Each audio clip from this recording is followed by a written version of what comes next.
hot citrus for the Kiwis as India handed them a 48-run defeat. The Jamboree now moves to Raipur. Hello and welcome to another episode of the Match Forecast for the second T20I between India and New Zealand. The venue trends first. Another venue where we can't look too much into the past data as it has hosted only one T20I. India beat Australia by 20 runs in 2023, scoring 174. But recently, India and South Africa played an ODI here last month where the Proteas easily chased down 358. So there are hints of a fairly high-scoring pitch. The selection conundrum. Akshar Patel injuring his left hand while bowling adds another challenge to India. If it doesn't start, picking Kuldeep or Bishnoi would mean India would only have 7 batters.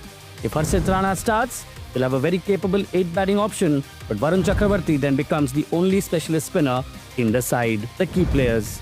Arshdeep Singh swung the ball and troubled both the New Zealand openers in the first game.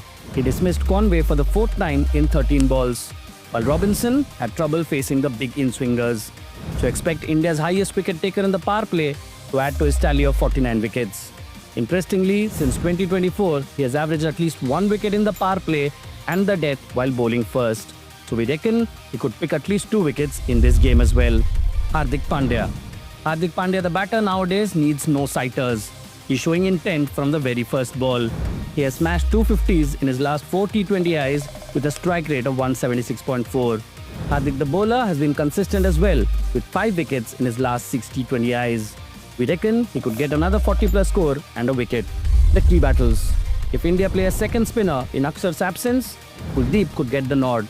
And if that happens, he will be a threat to Glenn Phillips. Phillips has gotten out twice to Kuldeep in 12 balls in T20s, scoring just 5 runs. Since September 2025, Kuldeep has taken 21 wickets in his last 9 T20Is. Abhishek Sharma versus Jacob Duffy. Jacob Duffy could be New Zealand's best bet to get Sharma out early.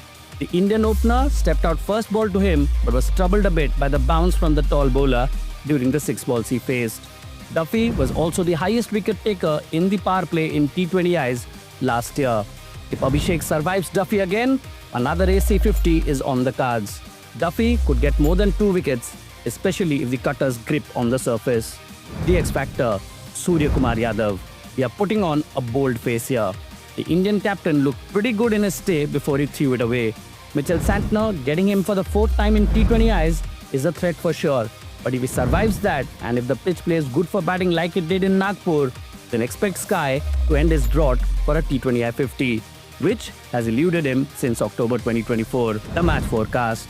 A solid start for New Zealand looks unlikely, given the Arshdeep factor. The best bet is to bowl first on a slowish wicket and somehow choke the Indian batters to less than 170, and then hope Dew helps their batters counter the Indian spinners later on. If the pitch plays good for batting, they need nothing short of 200 as their bowling lacks bite for these conditions. Our edge meter once again favors India 60-40. That is it from this episode of the Match Forecast.